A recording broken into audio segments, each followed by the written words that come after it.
Olá pessoal, aqui quem fala é a Diana, eu sou nutricionista e esse é o canal NutriExplica. Hoje eu vou falar sobre vegetarianismo, mitos e verdades. Mas antes gostaria de pedir para vocês se inscreverem aqui no canal, ativar o sininho de notificações para não perder nenhum vídeo. Então, primeiro falar os tipos de vegetarianismo, né? Nós temos os vegetarianos ovolacto, que são os que não comem carne de origem animal, mas comem leite e ovos. Leite e derivados, né? E os ovos. Tem os lacto-vegetarianos que bebem leite, comem os alimentos, os lácteos, né? Queijo, iogurte, mas não comem ovos. E tem os ovo-vegetarianos que só comem ovos e não consomem leite e derivados. E tem também os veganos ou vegetarianos restritos, que não consomem nada de origem animal. Alguns nem utilizam roupa, sapato, acessório, nada de origem animal. Uma das coisas que quem quer fazer transição para o vegetarianismo ou os onívoros pensam é que a proteína de origem animal é melhor aproveitada do que a de origem vegetal. Isso é um mito, tá? O que vai definir a qualidade da proteína vegetal é a origem dela e principalmente a combinação dos alimentos.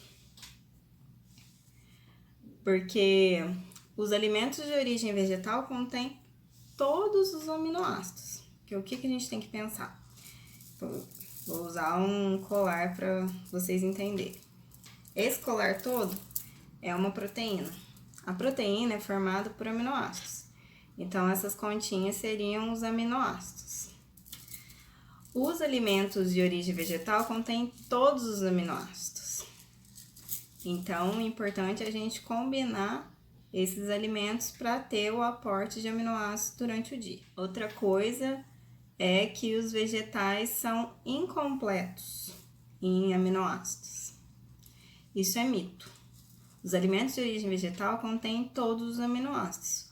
O que acontece é que às vezes eles não têm algum aminoácido em quantidade suficiente. Então a gente chama de aminoácido limitante, porque tem que ter o aminoácido em quantidade suficiente. Por exemplo, as leguminosas são pobres em metionina e os cereais são ricos em metionina. Os cereais são pobres em lisina e as leguminosas ricas em lisina.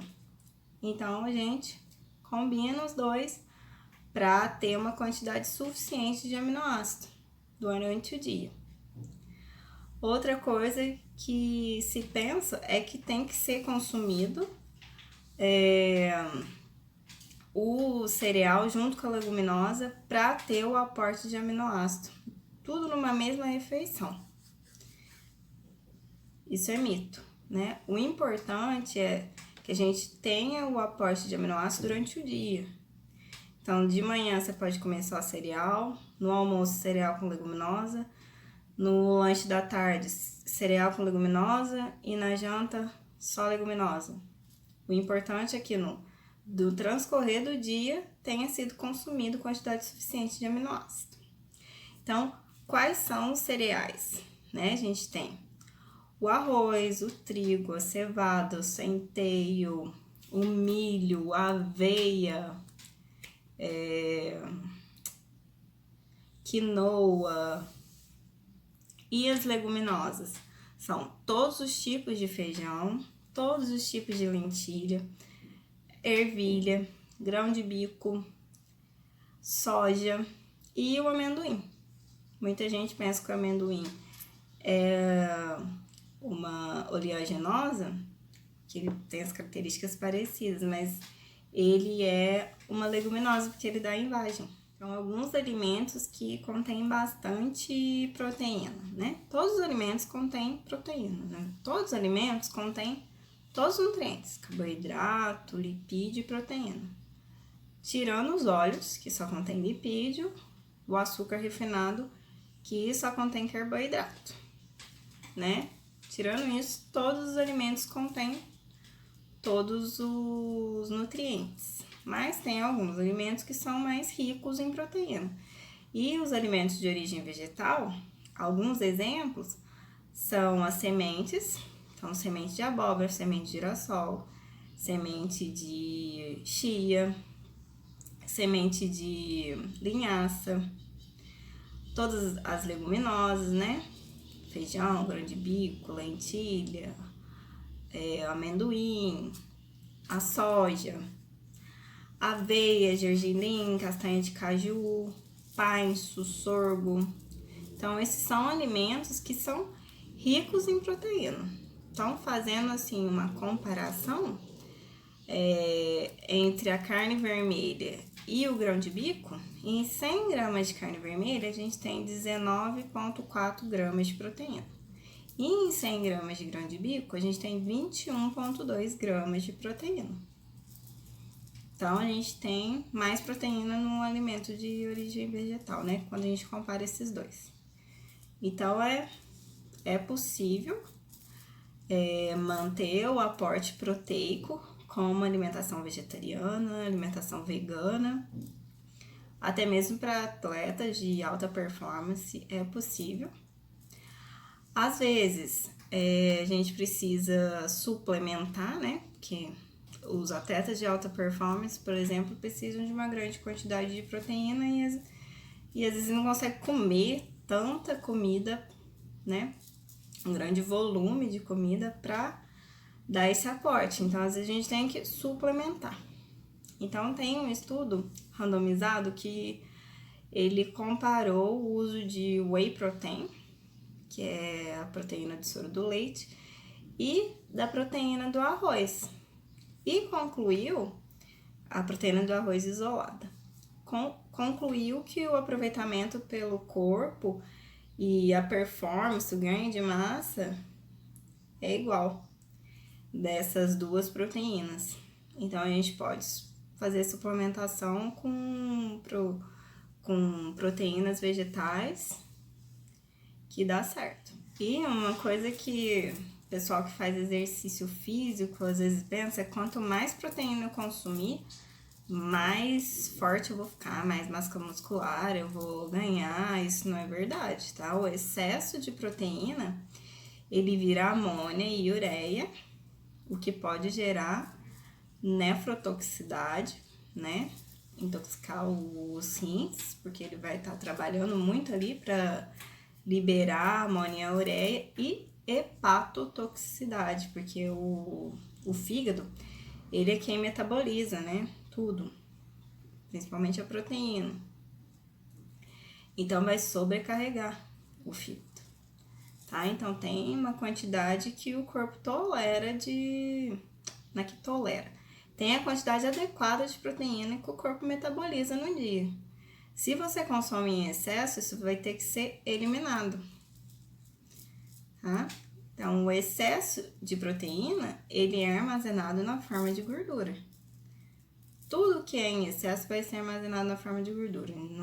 A proteína não vai ser armazenada na forma de músculo, né? O excesso de carboidrato, ele vai ser armazenado na forma de gordura, o excesso de gordura na forma de gordura. E o de proteína não é diferente. A única forma de armazenamento que a gente tem é a gordura. Então, não compensa ficar tomando vários suplementos e comendo muitos alimentos de fonte proteica, tá? O ideal é você consultar um nutricionista para ver a quantidade adequada para suas necessidades. Outra coisa, outro mito, é a questão do ferro. Que quem não consome produto de origem animal vai ter muita anemia. Não necessariamente, né? A gente vê que a porcentagem de anemia entre onívoros e vegetarianos é praticamente igual, né? Não é só a carne que contém ferro, não, o ovo, não são só os alimentos de origem animal. Vegetais folhosos verde escuro contém ferro, feijão, as leguminosas todas contêm ferro. Então, tem que adequar a alimentação, né, para não desenvolver uma anemia, tanto no onívoro, tanto no vegetariano. Tá? Então, isso é um mito. Uma coisa é que o ferro, ele possui 2 tipos. Então, o ferro M, que está presente em carnes, peixes e aves. E tem o ferro não M, que está presente também em carne, peixes e aves e nos vegetais. A carne, peixes e aves contém tanto ferro M quanto não M. 40% de ferro M e 60% de ferro não M. A absorção do 2 é diferente. A absorção do ferro M é de 15% a 35% e do não M de 2% a 20%. E tem alguns fatores que interferem nessa absorção, tá? Então, se você consome vitamina C junto com uma refeição rica em ferro, vai aumentar a absorção do ferro, porque a vitamina C, ela se liga no ferro e o ferro é melhor absorvido quanto ligado à vitamina C. E tem também os alimentos que atrapalham a absorção de ferro. Além da vitamina C, tem outros nutrientes que auxiliam na absorção, que são os aminoácidos sulfurados, que está presente no feijão, a vitamina A e o beta-caroteno, presente em vegetais verdes escuros e alaranjados, ácidos orgânicos, né, ácido cítrico, málico, tartárico, presente nas frutas, o FOS, lembra que eu falei do FOS no vídeo de pré-bióticos e probióticos, né? Presente na chicória, no alho, na banana, no alcachofra, cebola, aspargo, alho poró. Um baixo estoque de ferro vai aumentar a absorção também. Então, uma pessoa que está com estoque de ferro baixo, o corpo vai requer mais ferro, então a absorção vai ser maior. A flora intestinal saudável e a vitamina C, que eu já tinha falado, né? E alguns fatores atrapalham a absorção. Então, a baixa acidez gástrica, né? Algumas pessoas têm problema de estômago, não produzem ácido suficiente ou produzem ácido muito ácido, né? Então, é importante que a acidez do estômago esteja boa. Tem gente que qualquer coisinha toma antiácido. Isso não é bom, porque a proteína, o primeiro lugar que ela começa a ser digerida é no estômago. Então, é importante que o pH ali esteja adequado. A alta ingestão de cálcio atrapalha na absorção de ferro, porque os dois são antagonistas. Se você, por exemplo, toma leite junto com uma refeição principal, ou consumir queijo ali junto, vai atrapalhar a absorção do ferro. De vez em quando não tem problema, um molho branco, um queijo, né? Mas se isso for uma rotina, vai atrapalhar a absorção. Os polifenóis, taninos, catequinas, isoflavonas, que está presente no cacau, no café, no chá preto, chá verde, chá branco, chá mate, todos eles têm polifenóis. Atrapalha a absorção. Então, aquele cafezinho depois do almoço não é bom ser consumido sempre, tá? O ideal é que seja 1 hora depois. O ácido fítico, que ele é um antinutriente, ele atrapalha não só a absorção do ferro, de outros nutrientes também. Está presente nas leguminosas e na batata doce também ele está presente. Então, por isso que é importante deixar os alimentos em demolho, né? Lá no meu Instagram, quem não me segue, começa a me seguir lá, que tem uma tabelinha com o tempo de demolho de cada leguminosa, o tempo de demolho da batata doce, para vocês saberem certinho, tá? Então, é importante deixar em demolho e descartar aquela água quando for cozinhar o alimento, para eliminar o ácido fítico, que além de atrapalhar a absorção, também causa mal-estar, né? Estufamento, gases, às vezes um pouco de cólica.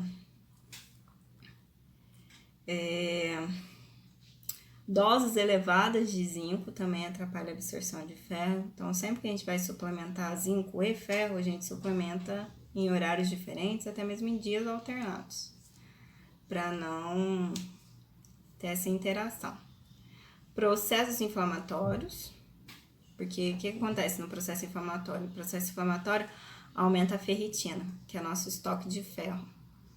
Então, quando você tá com o estoque alto, o corpo não vai absorver tanto. O corpo é bem inteligente, né? E deficiências de vitamina A, que vai dificultar a motilidade hepática. Então, vai diminuir a absorção também do ferro. Questão do cálcio. Cálcio não está presente só no leite, tá, gente? Ele está presente também em alimentos de origem vegetal. A gente tem o gergelim, tahine, tofu, agar-agar, amêndoa, cebola, linhaça, couve, natô. Tem uma lista de alimentos vegetais que são ricos em ferro e que são bem absorvidos pelo corpo. Em ferro não, perdão, em cálcio.